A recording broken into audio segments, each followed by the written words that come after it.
Oi pessoal, tudo bem com vocês? Hoje eu vim aqui pra fazer um batom super mega lindo. A gente vai precisar de soro fisiológico. Soro fisiológico é tudo. Soro fisiológico a gente não consegue viver sem ele. Por um tempo porque ele já tá até aqui, ó. Lembra que eu abri ele junto com vocês? Acho que não tô. Não sei se vocês quiserem só pesquisar o vídeo. Soro fisiológico. Soro fisiológico. Sabe aquelas... Quando essa esponjinha sai do seu pincel, só fica com essa espátulinha, a gente vai precisar de uma espátula. Ou se você tem um profissional mesmo, pega. Eu tinha. E a gente vai precisar também de uma paleta velha. No caso eu peguei a que a Esther me deu. Belinha, sabe? Ela nem gostava de mim, então eu vou estragar. Então, o que a gente vai fazer? Pegar o soro fisiológico. Eu vou estragar ela inteira. Colocar algumas gotinhas. Alguns eu já fiz só pra testar, fiz em 3. Colocar 2 gotinhas ou até 3, 4, se você quiser. Pegar esse, coloquei 4, ó, nessa daqui e raspar.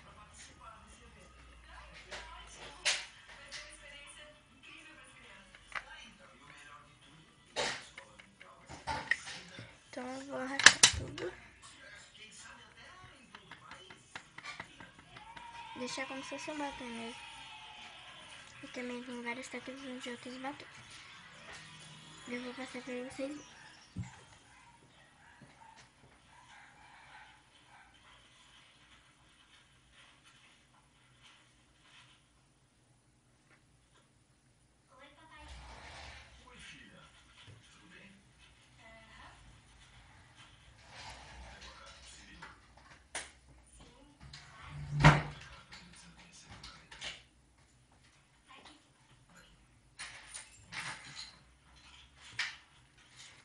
Foi assim, mas essa não deu certo.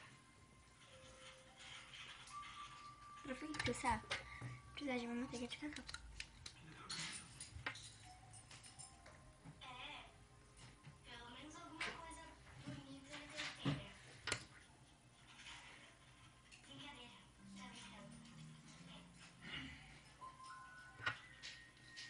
Escondendo.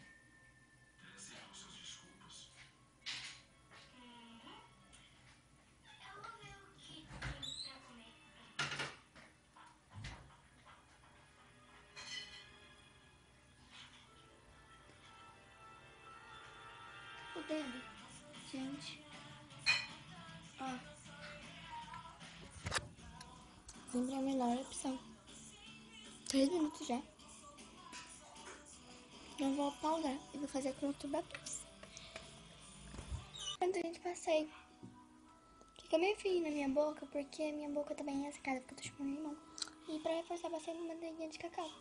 Se você gostou, não deixe esse like, porque é muito legal esse vídeo, pelo menos eu gostei.